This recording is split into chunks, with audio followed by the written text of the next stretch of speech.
O deputado tocou numa questão fundamental, que eu acredito que seja, no final das contas, o que vai contribuir para o país, o resultado dessa CPI. A primeira, o senhor tocou agora. Proprietário rural, o homem do campo, ele vive na insegurança jurídica. Porém, não é por conta apenas do MST. Há uma série de... O MST mais evidente. Há terras desapropriadas pelo Estado, isso é amplamente conhecido, terras que já poderiam ter sido desapropriadas, assentamentos que ficam anos, como o senhor disse, sem infraestrutura, sem financiamento, como o Piotr lembrou, porque a decisão demora muito. A CPI vai analisar toda essa questão judicial, essa questão da justiça, que traz insegurança para quem está assentado e traz insegurança também para quem é proprietário de terra, que vê sua terra invadida. Se for desapropriado, demora para receber, não recebe, vira um trabalho político. A pergunta é, a CPI contribui com isso? A gente, como eu disse, tem um parlamentar de alto gabarito, que é o deputado Ricardo Salles, advogado. Nós temos um corpo jurídico que está avaliando esse cenário. Eu gosto sempre de exemplificar para quem está nos assistindo. Nós tivemos um caso recente de uma invasão onde foi destruída lá no Rio Grande do Sul 50 mil pés de árvores nativas, mais de 1 milhão de mudas de eucalipto. Foram presos 30 invasores, formação de quadrilha, lavagem de dinheiro, cárcere privado. Já se passaram mais de 15 anos e não houve nenhuma condenação. Em relação às terras... Só me permita, 15 anos desse crime não houve nenhuma condenação? Nenhuma condenação. E aí, então o 8 de janeiro é um fenômeno, então, porque nós já temos ali, de roldão, está se julgando um montão de baciada. Perdão a expressão, o nosso espectador, mas ali tem julgamento de baciada. Olha o deboche. Numa matéria que saiu na imprensa, um advogado que defende, o movimento, teria dito que a maioria dos denunciantes, da maioria dos invasores, não são condenados pela dificuldade de identificação dos invasores. E aí entra também, e aí eu passo também ajuda ao nosso procurador, nós precisamos botar o CNPJ nesse movimento, imputar a responsabilidade. Como é que pode dois cidadãos se autodesignarem diretores do MST, chamar uma coletiva de imprensa em Brasília e não ter um estatuto, um CNPJ para imputar a responsabilidade? Então, a questão jurídica realmente é um problema. Nessa diligência que nós fomos, a proprietária disse que não ia visitar mais sua terra.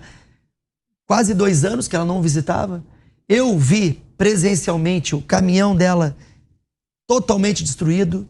Ela tinha uma Saveiro, agora um carro menor, totalmente danificado. A casa da base totalmente danificada.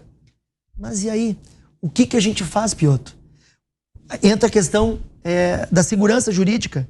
Como pode? Tivemos agora recente, eu não sei se foi em São Paulo, acho que sim, que... Não, essa foi no Maranhão, que policiais foram buscar reintegração de posse e foram recebidos a tiro. Então eu vou acrescentar outro crime. Possivelmente, posse ou porte ilegal de arma.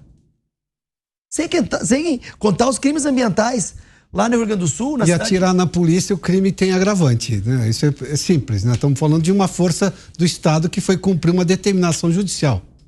E é bem importante salientar que nós queremos também avançar não só na questão do maior rigor da parte jurídica, mas também entender este movimento da reforma agrária.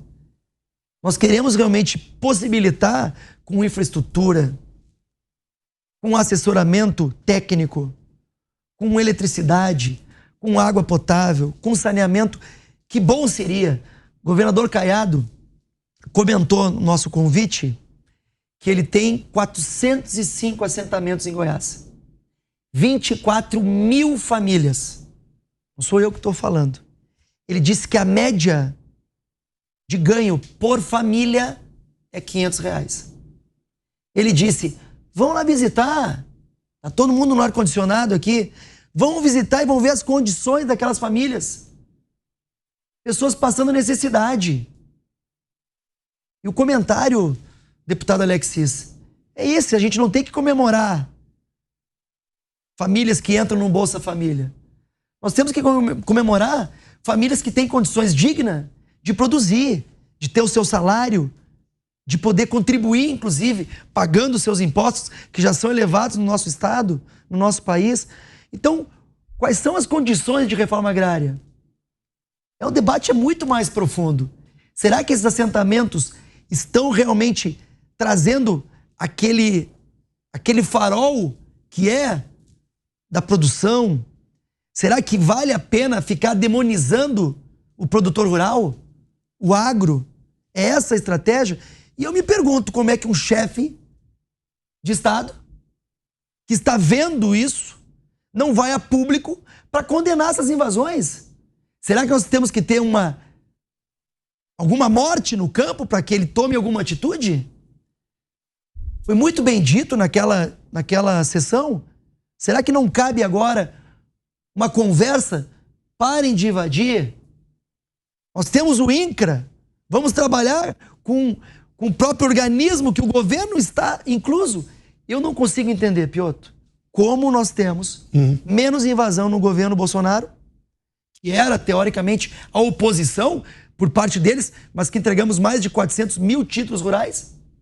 E agora, o governo Lula, que apoia o movimento, nós já passamos de 60 invasões.